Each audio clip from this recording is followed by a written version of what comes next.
রক্তের থালা, হাতে হলো লোহার বালা, গলায় হলো কুটির বালা। আমি হিসাব করে দেখলাম ওই লোকটা অরিজিনাল শয়তানের শালা। নামাজ নাই, রোজা নাই, হজ নাই, যাকাত নাই, খালি তাই খাতার ভিতর রথের পাখি ঢুকলো কিভাবে? এই খাতার ভিতর রথের পাখি ঢুকলো কিভাবে? মসজিদে খাওয়াইলে দানা পাখি কি খাবে? হায় হায় মসজিদ খাইলে মাখন পাখির তো খাওয়া হইল না। মসজিদে খাওয়াইলে দানা পাখি কি খাবে? পাখি খুব এই পাখি বলে বেশি বেশি করে নামাজ পড়ো, বেশি বেশি করে রোজা রাখো, বেশি বেশি করে জিকির করো। রাসূল বললেন কুল্লু সাইয়্যিদ সেকালাতুল কুলুবিহিল যিকরুল্লাহ। বেশি বেশি করে জিকির করলে কলবের ময়লা পরিষ্কার করে দিবে কে? এই যে এই যে কাপড়ের মধ্যে ময়লা পড়ে, সাবান সোডা দিলে সেটা পরিষ্কার হয়। শরীরে মধ্যে ময়লা পড়ে, আপনার সাবান দিয়ে কত করলে সেটা বাদান পরিষ্কার হয়। আর কলিজার মধ্যে যদি অন্তরের মধ্যে যদি ময়লা পড়ে, কি দিয়ে আপনি পরিষ্কার করিবেন? কবিবার মনে বাবুলা বাচ্চার দাগ লেগেছে, মনে বাবুলা বাচ্চার দাগ লেগেছে, ধুইলে কি যায় সাবানে সাবানে? মনের ময়লা বুঝবে কেমনে? খাদ্য তো যায় না রে ধুলে, সবার যায় না রে বলে, চিকার গন্ধ যাবে কি ভাই, সুসার গন্ধ যাবে কি ভাই, পোলারো জল দিলে? মনের ময়না বুঝবে কেমনে? নবী বলে কুল্লু সাইয়্যিদ সেকালাতুল কুলুবিহিল যিকরুল্লাহ। বেশি বেশি করে জিকির করো, কলবের ময়লা পরিষ্কার করে দিবে কে? আল্লাহ আল্লাহ নিকুনা শামসুকা মা, আল্লাহ আল্লাহ নিকুনা শামসুকা মা, আল্লাহ আল্লাহ নিকুনা আরদু জামা, আনতুম আওলানা বাসতুম মুসলিম কিসান হায়, আনতুম আওলানা বাসতুম মুসলিম হোতা কাম হয়। সিল্লা আল্লাহু আকবার, নারায়ে তাকবীর, আল্লাহু আকবার। আল্লাহ আপনার বেড়া খাওয়া না, পুরুষের মতো কাজে দিতে হবে। 16 বছর কাজে দিতে পারবে, দরকার ঠিক কিনা? এখন কাজ দিতে অসুবিধা আছে।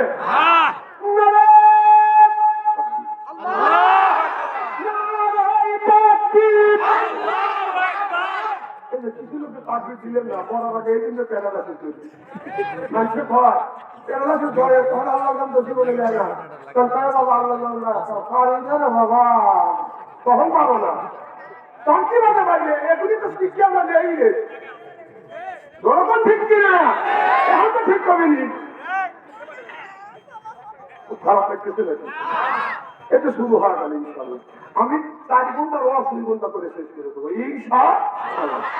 আমার ভাইয়ের আমার তাহলে আল্লাহ কোরআনের কারিমের মধ্যে 80 থেকে 82 টাকা বললেন ওয়াকি মুসাল্লাহ, নামাজ কায়েম করো, কত যাকাত আদায় করো, কুতিবা আলাইকুমুস সিয়াম, নামাজ পড়তে রোজা রাখো। আর এক জায়গায় আল্লাহ বললেন ইন্না সালাতা তানহা আনিল ফাহশাই ওয়াল মুনকার, নামাজ পড়লে অন্যায় অশ্লীল কাজ থেকে মানুষটাকে বাঁচান ফিরিয়ে আনে। নামাজ পড়বার পরে লোকটা যদি মিথ্যা কথা বন্ধ না দেয়, নামাজ পড়বার পরে লোকটা যদি সুদ খাওয়া বন্ধ না দেয়, নামাজ পড়বার পরেও যদি মানুষের আইন যদি বন্ধ না দেয়, নামাজ পড়বার পরেও যদি আপনার হক নষ্ট করে, তাহলে বোঝা গেল ওই লোকটা নামাজ বাজার কাঙ্ক্ষিত মানে নামাজ হচ্ছে না। রাসূল বললেন সাল্লুকা রাআইতুম উসাল্লি, ওইভাবে নামাজ পড়ো যেইভাবে নামাজ আমি রাসূল করছি, এইভাবে তোমরা নামাজ পড়ো। আল্লাহু আকবার। মৌলবী হে মৌলবী, মৌলবী হে মৌলবী হে মৌলবী, সবচে তোর অন্তর হাকিকত পাবি। আল্লাহু আকবার। এই জমিনে আল্লাহ কত আলেম ওলামা বানাইছে। আল্লাহ বললেন আল্লাহ কত বাসনাবি কুল্লে উম্মতি রাসূলা, আমি আল্লাহ যুগে যুগে নবী রাসূল পাঠাইছি, আমি ইবুদুল্লাহ, একমাত্র কেবলমাত্র ইবাদত করতে হবে কার? আপনি লেখে পাই আমার ভাইয়ের আমার, তুমি নামাজ পড়বার পরে যদি মিথ্যা কথা বন্ধ না দেয়, নামাজ পড়বার পরে যদি যদি সুখা বন্ধ না দেই তাহলে বোঝা যাচ্ছে এই যে না কাঙ্ক্ষিত মানে নামাজ পড়ছে না। রসুল যেইভাবে নামাজ পড়ছে, সাহাবীরা যেভাবে নামাজ পড়ছে, এইরকম নামাজ আমাদের হচ্ছে না। নামাজ পড়তে হবে রসুল সাল্লাল্লাহু আলাইহি ওয়াসাল্লাম যেইভাবে নামাজ পড়ছে, সাহাবীরা যেটা আমাদের শিক্ষা দিতে, আলেম ওলামা যেইভাবে নামাজ পড়া শিক্ষা দিতে, এইভাবে বাবা আমাদের নামাজ পড়তে হবে। আর মন করা নামাজ পড়লে এই নামাজ কোনোদিন আল্লাহ দরবারে কবুল হবে না, হতে পারে না।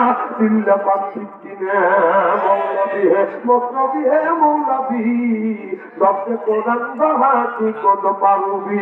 আল্লাহ নবী বলেন, ও দুনিয়ার মানুষেরা, আমি নবী দুনিয়ায় না, আমি নবী দুনিয়া থেকে বিদায় হয়ে গেলাম। আমি রসুল মৃত্যুর পরে হক্কানি আলেম ওলামাদেরকে রেখে গেলাম। রসুল বললেন, আল ওলামা ওয়ারাসাতুল আম্বিয়া। আমার নবী বলেছে, এই হক্কানি আলেমরা হচ্ছে আমার ওয়ারিস, আমার বংশধর, আমার দাবিদার। চিল্লা চিল্লা আল্লাহু আকবার। আজকে আলেমদের কথা বাগান আমরা শুনি না, আলেমদের কেবাদের গুরুত্ব দেই না, আলেমদের সম্মান আমাদের নাই। আমরা আলেম দেখলে রাস্তা দিয়ে যদি আলেম করে ধরে যদি মৌলবীরা হাইটিয়া যায় বা হুজুর জোরে করে যাচ্ছে মনে হয় খাওয়া পাইছে জোর কম। আর যদি আস্তে আস্তে যায় সেটাও বদলাম করে পাই। এমন খাওয়া খাইছে লোকদের পাইতেছে না, পাইছেন দিকেই যাবি খাইতের বাড়ি এখান দিয়ে যাবি। আমরা ছোট্টবেলা খেলছি না, যেখান দিয়ে যাবি রে খাইতের বাড়ি খাবি রে, তোর কম ঠিক কিনা? কথা বল না কে? আমার ভাইরা আমার খুবই খারাপ লাগতেছে। এইভাবে যদি ফোনটা খালি আলোচনা করি, শোনার জন্য রাজিয়েছেন তো? হাত তুলে দেখান তো দেখি, রাগ করবেন কারা কারা? আমার কথা এখনো বোঝেন নাই। যারা হাত তুলছেন মহব্বতে তুলছেন, হুজুর তুলছেন, আর যারা তোলেন নাই বুঝে তোলেন নাই, অত দুই দলে ঠিক আছে। লা ইলাহা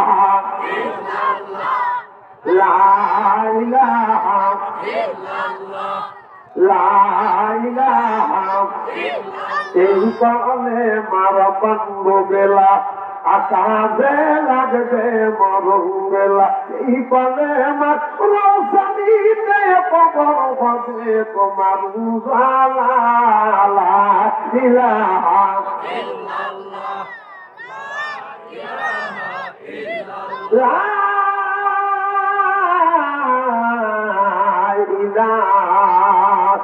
ইল্লাল্লাহু মুহাম্মাদুর রাসূলুল্লাহ। আমার ভাইরা আমার নবী যেদিন মিরাজ ভ্রমণে গেলেন, সাত আসমান পাড়ি দিয়ে আল্লাহর বাড়িতে যখন বাজান চলে গেলেন, আল্লাহর বাড়িতে যখন চলে গেলেন, আল্লাহ নবী বাজান কি করলেন? আল্লাহর আরশে আজিমে যখন পাও রাখলেন, আল্লাহ নবী পায়ের দিকে তাকালেন, দেখে পায়ে জুতো রয়েছে। আল্লাহ রাসূল সাল্লাল্লাহু আলাইহি ওয়াসাল্লাম জুতো মোবারক বাজান খুলতে চায়।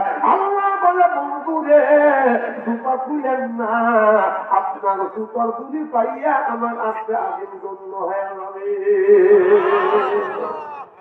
তুই পাহাড়ে মুসা নবী জুতা খোলা আমার রাতে পাওয়ায়, আমার নবীর জুতার তুলি পাইয়া আপনার ধন্য হয়। চিল্লাপান আল্লাহু আকবার।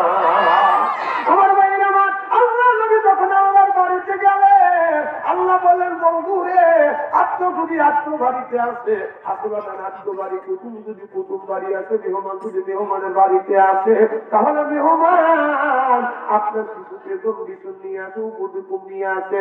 ও বন্ধু, আপনি আমার বাড়িতে আসছেন কি নিয়ে আসছেন?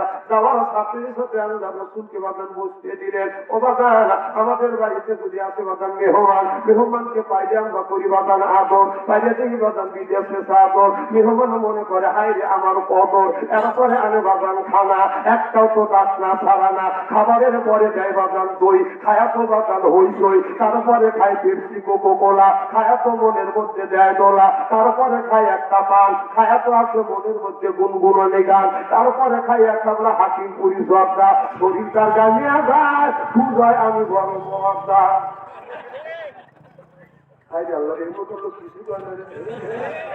আপনারা কথা বলেন না, আপনার ঠিক আছেন তো?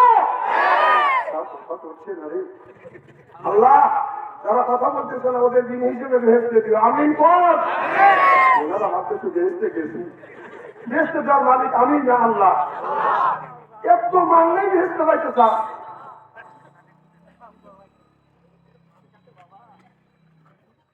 বাবা বলতে চাচ্ছে পরে বাড়ি খাও বাবা, এদিকে তোমার ফিরলে নিয়ে আসছে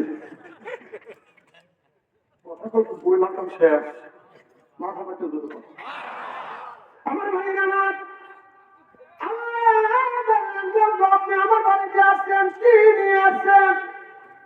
আল্লাহ যার জন্য তুমি মানুষের দিন বানাইছো, ইবাদত করবার জন্য তুমি বানাইছো, আমি আমার জীবনের ইবাদত বন্দেগী সব আপনার দরবারে প্যাকেট করে নিয়েছে। আত্তাহিয়াতু লিল্লাহি ওয়া সালাওয়াতু ওয়াত তাইয়্যিবাত।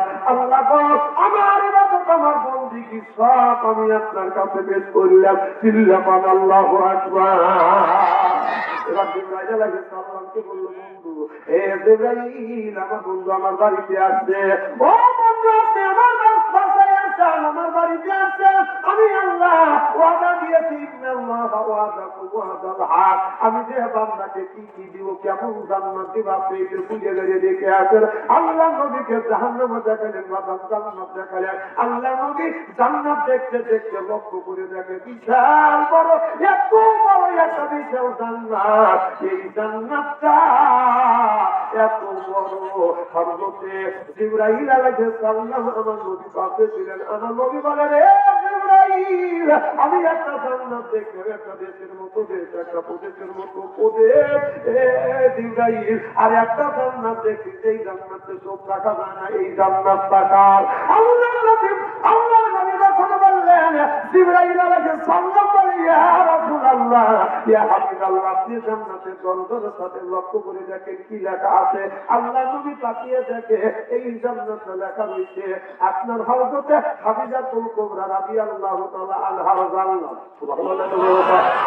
প্রত্যেকটা মানুষ জান্নাতে দরজার সাথে প্রত্যেকটা মানুষের নাম লেখা থাকে। আব্দুল রহিমের জান্নাত লেখা আছে, এটা আব্দুল রহিমের জান্নাত। আব্দুল সালাম যেই জান্নাতে যাবে, গেটের সাথে দরজার সাথে লেখা আছে আব্দুল সালামের জান্নাত। আপনার ওইটা আব্দুল রশিদ জান্নাতে যাবে, তার জান্নাতের দরজার সাথে প্রত্যেকটা মানুষের নাম লেখা। আল্লাহু আকবার। আমার মনে বলে, রে জিবরাইল, এটা না দেখছি আমার বড় বিবি হযরত খাদিজাতুল কুবরার জান্নাত। সুবহানাল্লাহ। জিবরাইল আলাইহিস সালাম বলল, নবী গো, এইটা তো আপনার বড় বিবি হযরত খাদিজাতুল কুবরার জান্নাত। আমার নবী বললেন, জিবরাইল রে, আমার বিবি হলো 11টা, আমার 11টা বিবির কি জান্নাত নাই, খালি খাদিজার জান্নাত আছে। আল্লাহ নবী বললেন, জিবরাইল আলাইহিস সালাম বললেন, নবী গো, তাই দেখেন আপনার 11টা বিবি আছে, আপনার যে কয়টা বিবি আছে প্রত্যেকটা বিবি একটা একটা করে জান্নাত আছে। এই সানালে এই কাতারে যতগুলি ঘর আছে সব হলো আপনার বিবিদের জান্নাত। আল্লাহ নবী বললেন, একটা একটা করে জান্নাত আমি বলি। আল্লাহ নবী 1 2 3 করে গুনতে গুনতে দেখে আপনারা জান্নাত আছে বা জানতে এমনটা। সুবহানাল্লাহ বললেন। আল্লাহ নবী বললেন, জিবরাইল রে, তুমি বলেছো আমার 11টা বিবির 11টা জান্নাত আল্লাহ দিছে, আর এই 2টা জান্নাত তার জন্য। আল্লাহ নবী বললেন, আপনার বিবি 11টা না, আপনার বিবি হলো 13টা। সুবহানাল্লাহ। একটু জোরে বল না। আমার নবী বলে, জিবরাইল, না না, আমি তো বিয়ে করেছি 11টা, আমি তো 13টা বিয়ে করি না। আল্লাহ নবীকে জিবরাইল আলাইহিস সালাম বুঝলেন, নবীজি 13টা বিয়ে করতেন দুনিয়া, আর জান্নাতের মধ্যে আপনার আরো 2টা বিয়ে হবে। আল্লাহু আকবার। নারায়ে তাকবীর।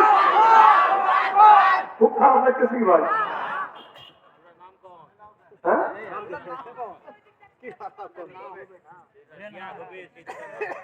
হুরের নাম, হুজুর হুরের নাম বলতেছে। কোন হুরের কথা? সেই হুরের কথা বলতেছে। হুরের নাম কব? দুইটা যে বিয়ে হবে, দুইটা স্ত্রী নাম মাহবাতে করে কর। এত তারে তুই বললি তো অশেষই হবে। আপনি কি এত খেলার আমার কাঁচা খেলার মনে করছেন যে আপনি স্টেজে আসছেন, মাথা খেলা ফেলবেন লেগে এত সহজে কেন বল দিবেন নাকি? এত তাড়াতাড়ি বল খালি করতে হলে তেলে অত মাথায় ফেলতে কেউ বানাই করবে না। মাথা নষ্ট করে প্রথম দিনের জান্নাতটা দেখি, প্রথম দিনের জান্নাতের দরজার সামনে গিয়া আল্লাহর নবীরা সব চলে না, শুধু ধোয়া ধোয়া। আল্লাহর নবী বললেন জিবরাইলে, কত বড় জান্নাতটা হবে, এই জান্নাতটা কত বড় হবে, আপনার সব চাইতে এই জান্নাতটা হবে সবচেয়ে বড় জান্নাত। জিবরাইল আলাইহিস সালাম বলে, নবী গো, আল্লাহ আমাকে 600 পাখা দিয়েছে, এই পাখা দিয়ে এইরকম করে একটা যদি বাড়ি মারি, এই পৃথিবীর এই প্রান্ত থেকে অপর প্রান্ত যাইতে চোখের এক পলকে আমি চলে যাবো। খুব ধীরে কম সুবহানাল্লাহ। ও নবীজি, আপনার বড় বিবি খাদিজার যেই জান্নাত আল্লাহ নির্মাণ করে রেখেছে, আমি 600টা পাখা দিয়ে 600 বছর পর্যন্ত এইরকম করে আপনার এইরকম করে টানলেও আমি এই ঘরের মূল্য পাবো না। আল্লাহ নবী বলে, জিবরাইল এত বড় বর কেন হবে? জিবরাইল আলাইহিস সালাম বললেন, ইয়া রাসূলুল্লাহ, ইয়া হাবিবাল্লাহ, ও নবীজি, এত বড় বর হবে, ও নবীজি, এই বরের মধ্যে আপনার বিয়ে হবে। কি হবে? বিয়ে হবে। আল্লাহ নবী বললেন, জিবরাইল আমাদের বিয়ে হবে, এই বিয়ের বড় রাত্রি কি হবে? আল্লাহ নবী বললেন, আদম থেকে শুরু করিয়ে যতগুলি নবী রাসূল আছে, অর্থাৎ 1,24,000 পয়গম্বর হবে আপনার বিয়ের বড় রাত্রি। আর আপনার বিবি বিয়ের দিন আল্লাহ আপনার ওই বিয়েটা পড়াইবে, উকিল হবে, সাক্ষী হবে বাজান 4 জন। আমাদের দেশে বিয়ে করাতে সাক্ষী লাগে 3টা, আর ওই দিন আল্লাহ নবীর বিয়ে যেদিন পড়াইবে ওই দিন সাক্ষী থাকবে বাজান 4 জন। ওই 4 জনের নাম থাকি বলব। কোন যুবক, কোন বাচ্চা যদি বিছানা পড়ে পেশাব করে, কোন মানুষ যদি বিছানা পড়ে পেশাব করে, এই 4 জনের নাম আপনার সুন্দর করে লেখিয়া বালিশের নিচে রেখে দিলে ওই লোকটার পেশাব বাজান বন্ধ হয়ে যাবে। আর পেছনে পড়ে পেশাব করবে, খালি ওয়াজ করবো না, কিছু করবে, কিছু চিকিৎসা করবো, ইচ্ছা হবে। আমার ভাই আমার নাম বললেন জিবরাইল, 1,24,000 পয়গম্বর এই জায়গা হলো আমার বিয়ের বড় রাত্রি হবে, তাহলে আমার এতিম উম্মতকে এই বিয়ের বড় রাত্রি হবে না। আল্লাহ নবী যখন এই কথা বললেন, জিবরাইল আলাইহিস সালাম বলে, ইয়া রাসূলুল্লাহ, ইয়া হাবিবাল্লাহ, আপনার এতিম উম্মতরাও তো আপনার বিয়ের বড় রাত্রি হবে। আল্লাহ নবী বললেন, আমার সেই উম্মতের নামটা হবে কি? আল্লাহ নবী বললেন, আমার উম্মতের নামগুলো হবে কি? সেই উম্মত হলো কারা? এবার জিবরাইল আলাইহিস সালাম বললেন, ইয়া রাসূলুল্লাহ, ইয়া হাবিবাল্লাহ, এই যে কোরআনের আয়াত বাজান আল্লাহ রাসূলের কাছে নাযিল করে জানাতে, ও মাইয়াবতাগি গায়রাল ইসলাম, ইসলাম ছাড়া অন্য কোন পন্থ জাতীয়তা বা ধর্মনিরপেক্ষ মতভেদ কেউ যদি কায়েম করে, তাহলে ইউকুবালা বিউকুর নামাজ রোজা হজ যাকাত আল্লাহর দরবারে কোনদিন কবুল হবে না, হইতে পারে না। ওয়া ফিল আখিরাতি মিনাল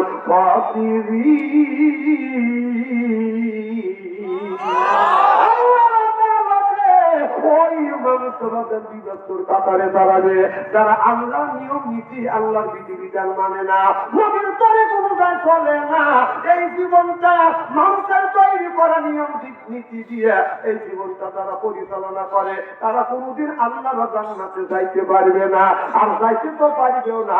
যদি জান্নাতে না যায়, তারা ওই বিয়ার কোনোদিন বড় জাতি হতে পারবে না। বড় কথা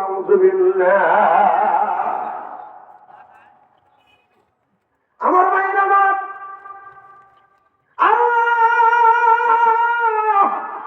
হাসরের ময়দানে সর্বপ্রথম একটি প্রশ্ন করবে, বলবে, বান্দা তুমি নামাজ পড়ছো কিনা?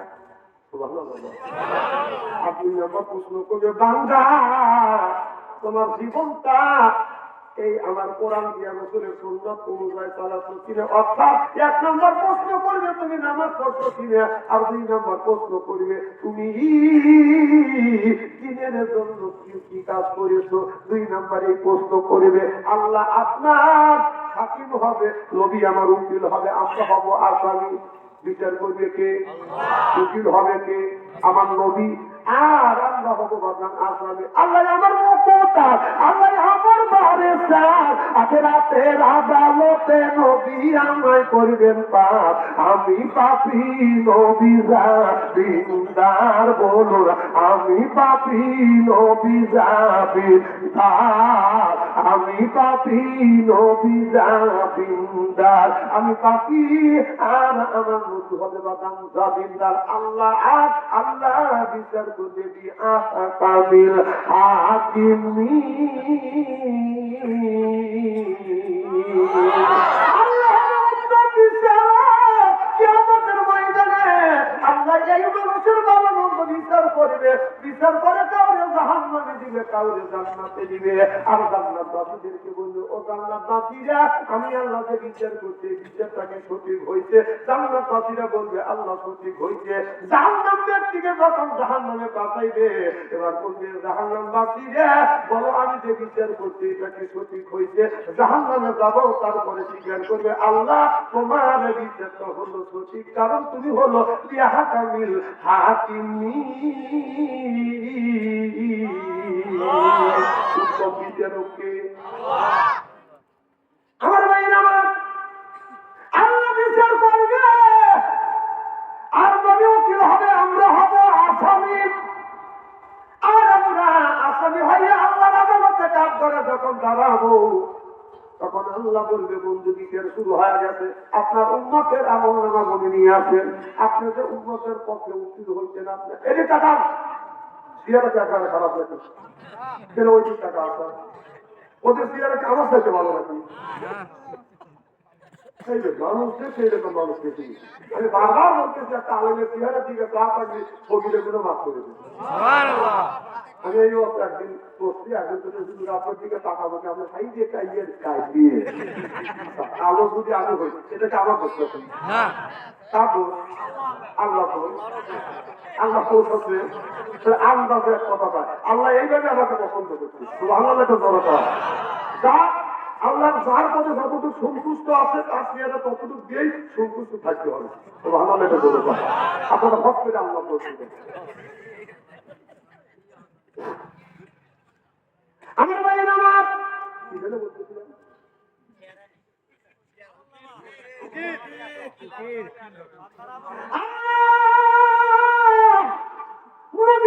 হবে আল্লাহ, হাকিম হবে, আসামি হবে আমরা।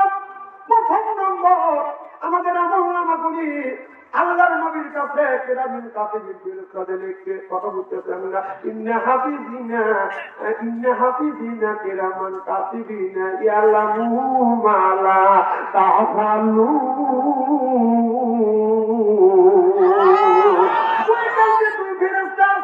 আমাদের আমলনামাগুলি লেখে আল্লাহর কাছে, আল্লাহ রাসূলের কাছে সাবমিট করবে। আল্লাহ নবী আল্লাহর কাছে সাবমিট করার আগে রাসূল আমার করে দেখবে ফজর নামাজ নাই, যোহর নামাজ নাই, আসর নামাজ নাই, মাগরিব নামাজ নাই, ইশার নামাজ নাই।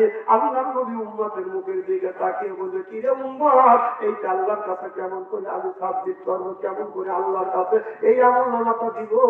আল্লাহ তো দেখি চোরাইয়ে যাবে। তোর তো 5 ওয়াক্ত নামাজ নাই, ফজর নাই, যোহর নাই, আসর নাই, মাগরিব নাই, ইশা নাই, কারণ তুই সাতটালে বসে ইশার আযান দিতে, তাও তুই সাতটালে বসে গল্প করছিস, যোহরের আযান দিতে সাতটালে বসে গল্প করছো, এরপরে মাগরিবের আযান দিতে সাতটালে তুমি চা খাইতে ডান হাত দিয়ে সিগারেট টান দিতে,